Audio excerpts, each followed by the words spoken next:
Já examinamos as crises que Martinho Lutero teve.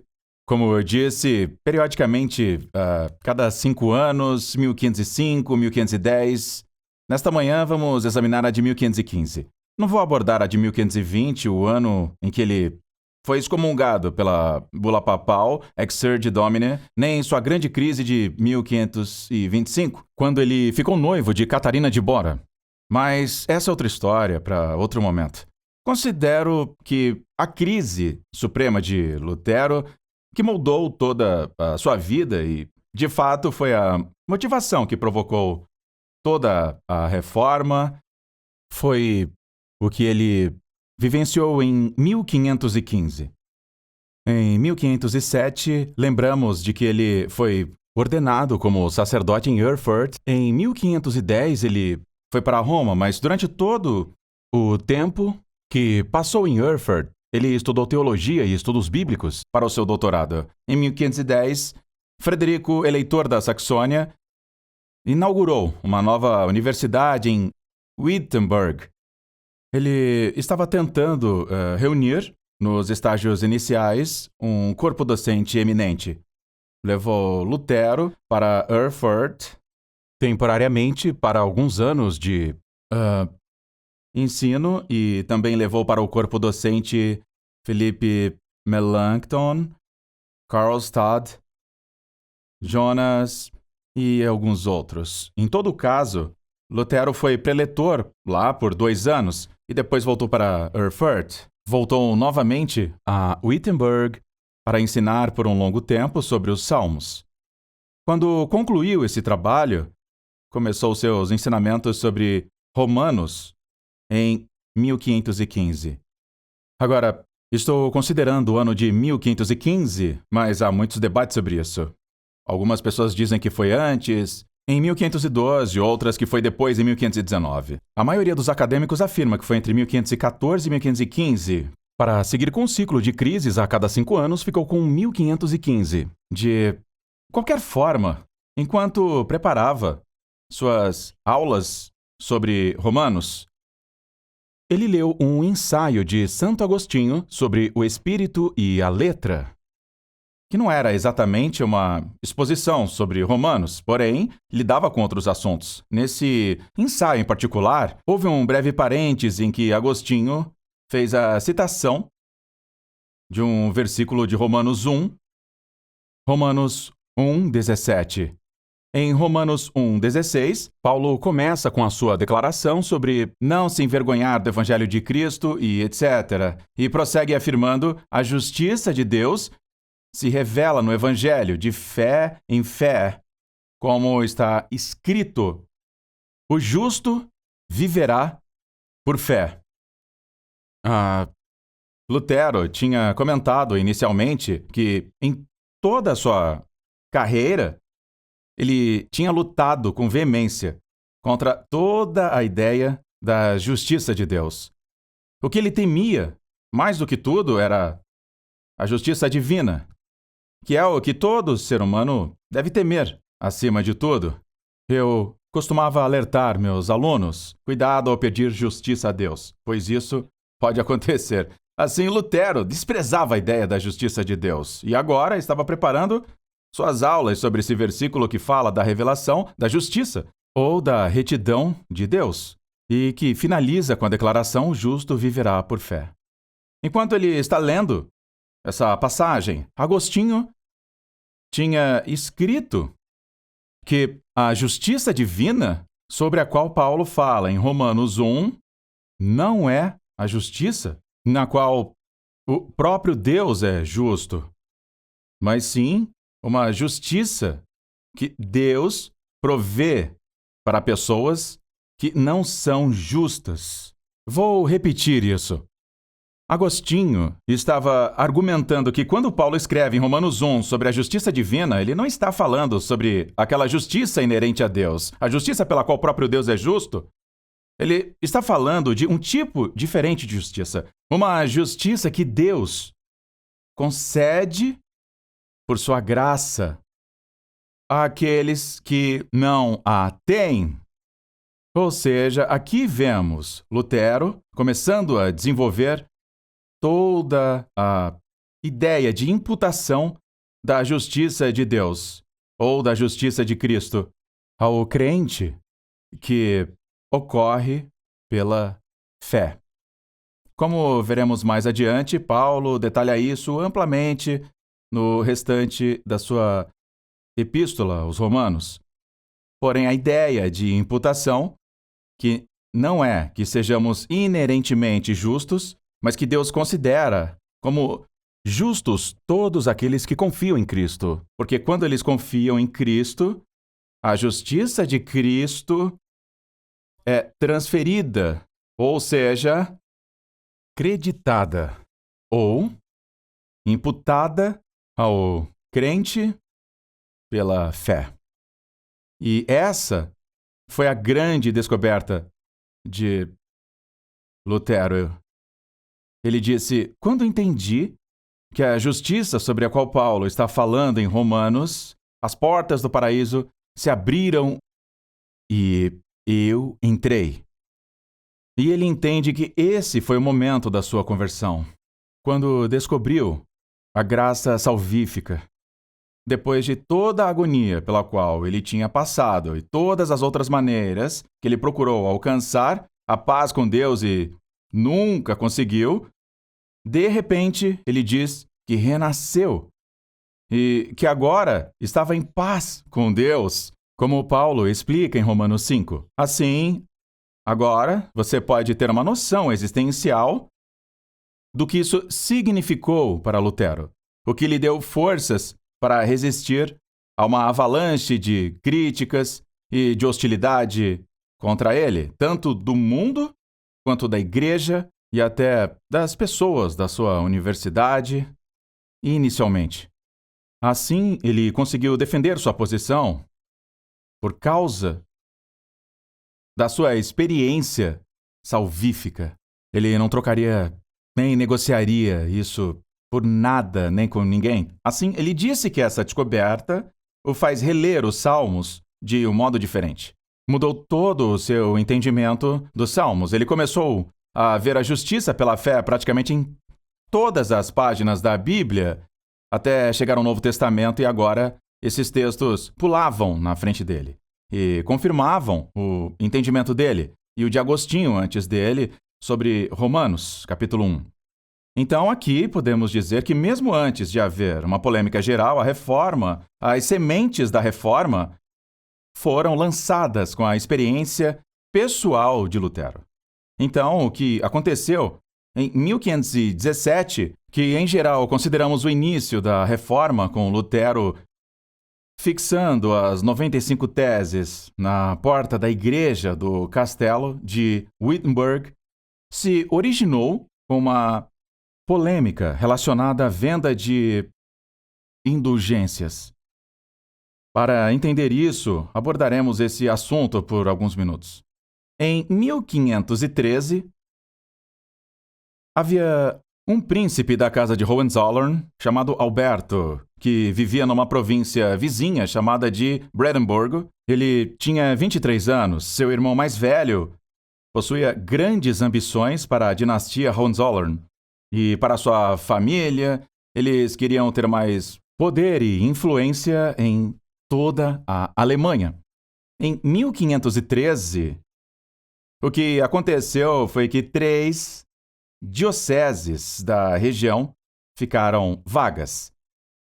Em primeiro lugar, havia o arcebispado de Magdeburgo.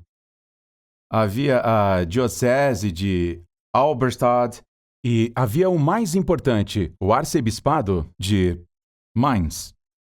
Quem se tornava arcebispo de Mainz praticamente se tornava o Papa da Alemanha. Era a posição superior de autoridade eclesiástica em toda a nação. O plano que o irmão de Alberto tramava era de conquistar essas dioceses para Alberto, e assim ele seria arcebispo de Magdeburgo, bispo de Halberstadt e arcebispo de Mainz, tudo ao mesmo tempo. Para conseguir isso, era necessário comprar esses cargos do Papa. Lembre-se, eu disse que o papado daquela época foi um dos mais corruptos. Tínhamos Júlio II, apoiado pelos Borgia, seguindo de Leão X, que excomungou Lutero e era da família Médici. Enquanto isso, a prática da simonia era muito comum naquele tempo. Simonia é o pecado que se condena no Novo Testamento. Quando Simão, o mágico, viu os grandes milagres dos apóstolos, ele quis comprar o Espírito Santo de Pedro. Você deve se lembrar. Pedro disse: "O teu dinheiro seja contigo para a perdição", que é uma maneira educada de dizer: "Você e seu dinheiro que se percam no inferno, não vamos aceitar isso." Então, a palavra simonia vem de Simão, o mágico, porque ele tentou comprar o poder do Espírito Santo. Essa prática de vender cargos eclesiásticos se disseminou naquela época da história e era óbvio que Alberto estava tentando tirar vantagem disso. Além da proibição bíblica contra a simonia, também havia proibições eclesiásticas nos termos do direito canônico em Roma. Em primeiro lugar, não era permitido possuir mais de uma diocese ao mesmo tempo. E Alberto queria 3. Em segundo lugar, ele era jovem demais para ser consagrado bispo, pois tinha apenas 23 anos. Porém, para o Papa, o dinheiro dava as ordens. E, por isso, houve uma negociação entre Alberto e seus representantes e o Papa, e assim ele conseguiu garantir todas as 3 dioceses, 2 arcebispados e 1 bispado. E o custo total disso foi de cerca de $250 mil. Para comprar esses cargos, ele participou de uma pequena negociação com o Papa. Por exemplo, com respeito ao arcebispado de Mainz, o preço vigente era de 12 mil ducados e de ouro. E, além disso, o Papa queria receber de Alberto outros 12 mil ducados. E disse: "Vamos receber nossos ducados em fila aqui." Ele respondeu: "Não, ofereço 7 mil, sendo 1.000 para cada um dos 7 pecados capitais." O Papa tinha pedido 1.000 para cada discípulo, ou seja, 12. Por fim, eles concordaram em 10 mil pelos 10 mandamentos. De qualquer maneira, para concretizar esse grande negócio, Alberto teve que pegar dinheiro emprestado, e o grande banco daquele tempo era dos Fuggers, na Alemanha. Assim, os Fuggers intermediaram esse negócio entre Alberto e o Papa. Eles deram dinheiro a Alberto, que o transferiu para o papado, a fim de obter essas dioceses. Então, o Papa fez um acordo com os Fuggers para arrecadar o dinheiro para pagar todas essas dioceses. Ok? Agora, para fazer isso, foi assim que o esquema de indulgências representado por Johann Tetzel começou. Por séculos, a Igreja Católica Romana teve essa ideia de indulgência, que continuou se expandindo em sua aplicação de reduzir o tempo das pessoas no purgatório ou tirá-las de uma vez, obter uma indulgência plenária para cobrir todos os seus pecados agora e para sempre. Estava vinculada ao sacramento da penitência, que explicarei um pouco adiante, as obras satisfatórias que a pessoa tem que realizar, em outras palavras, para ser restaurada a fé salvífica. Entre essas obras satisfatórias estão disciplinas simples, como dizer tantos Pai Nossos, tantas Aves Marias, como vimos Lutero fazer em sua peregrinação a Roma para receber as indulgências associadas aos degraus sagrados na Igreja de Latrão. Agora, isso se expandiu para incluir as esmolas de modo que dar esmolas ajudaria uma pessoa a ser restaurada a um estado de graça. Vou explicar melhor sobre isso mais adiante. Mas, por enquanto, a igreja, para arrecadar dinheiro, para concluir a Basílica de São Pedro, que Júlio II tinha começado e com isso ficado sem dinheiro e as ervas daninhas tomavam conta do alicerce, agora Leão X quer concluir esse grande projeto, por isso autorizou a distribuição de indulgências para a venda. Bem, a ideia era que a pessoa desse esmolas. E para isso contar como obra satisfatória, elas tinham que ser dadas com sinceridade, de coração. A igreja rejeitou totalmente a ideia simplista de comprar a salvação. A salvação não está à venda. Mais ou menos. Mas as indulgências estão, se o coração for sincero, e etc. Então, com um acordo entre Alberto, o Papa, e os banqueiros Fugger, temos essa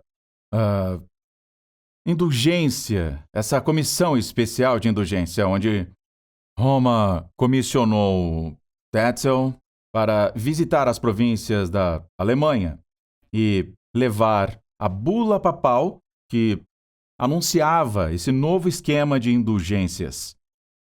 Assim, Tetzel era um grande vendedor. Ele não foi tão rigoroso, mas teve muito sucesso e a venda das indulgências estava repleta de ostentação e formalidade. Semanas antes dos núncios apostólicos chegarem a uma cidade ou aldeia específica, um mensageiro era enviado e anunciava: no mês que vem, em tal e tal dia, o representante do Papa virá e estará nessa cidade e as indulgências estarão disponíveis para vocês se derem as esmolas necessárias por elas. Eles tinham até uma escala do valor que uma indulgência custaria para um nobre, em comparação com um camponês, e cada comerciante tinha um nível diferente. De qualquer modo, eles enviavam a mensagem antes. No dia em que eles chegavam, havia uma procissão santa enorme na qual a bula papal, o documento, era carregada em uma almofada bordada a ouro ou de veludo. E era como se um circo chegasse à cidade. Todas as pessoas corriam para a praça da cidade, ficavam em uma fila e faziam seus pagamentos para receber indulgências para familiares e outras pessoas.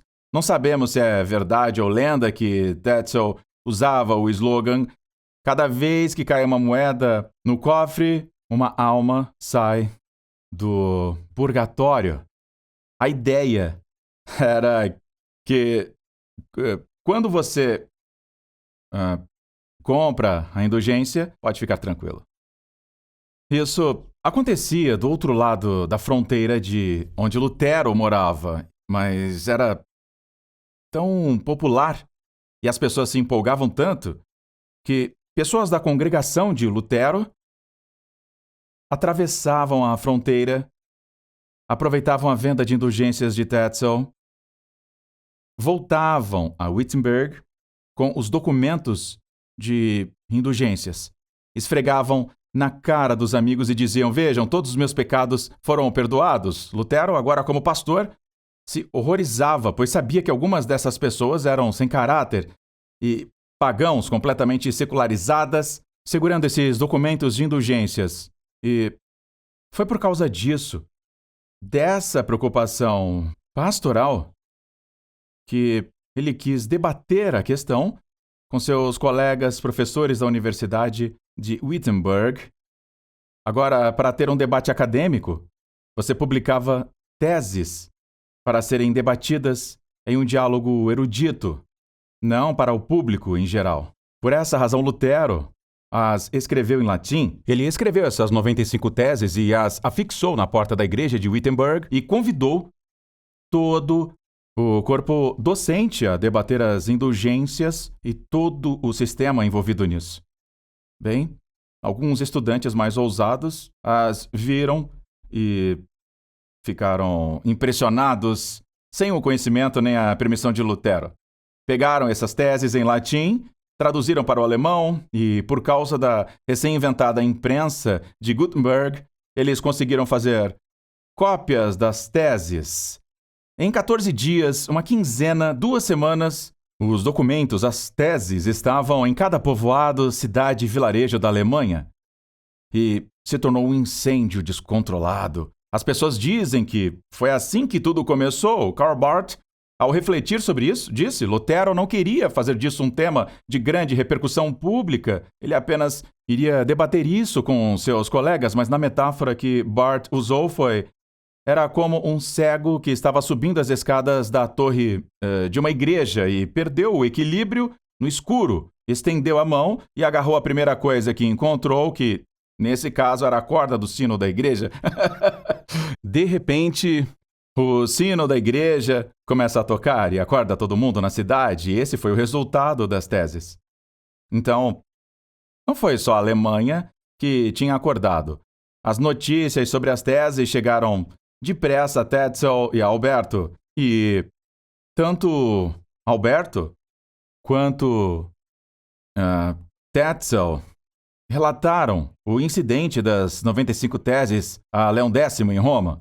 E ele apenas ignorou a situação, como se tratasse de um monge bêbado na Alemanha. Quem vai notar? Mas o assunto simplesmente foi ganhando espaço, até que, por fim, Lutero foi levado àquela dieta de Worms imperial em 1521, onde ele foi intimado a se retratar e disse: vocês pedem que eu me retrate, que responda non cornutum, sem rodeios. Não posso me retratar a menos que seja convencido. Pela Sagrada Escritura ou por uma razão evidente, não posso me retratar, pois minha consciência está cativa pela palavra de Deus. E agir contra a consciência não é correto nem seguro. Aqui estou e não posso fazer outra coisa. Que Deus me ajude. O resto, como se diz a história. Na nossa próxima sessão, quero que consideremos o cenário de todo o sistema da visão católica romana sobre a justificação, a fim de entender como isto chegou ao ápice. Com a polêmica das indulgências, e creio que é a melhor maneira de entender a doutrina protestante ou reformada da justificação, historicamente e também no contexto da visão católica romana. Então, se Deus quiser, faremos isso na próxima sessão.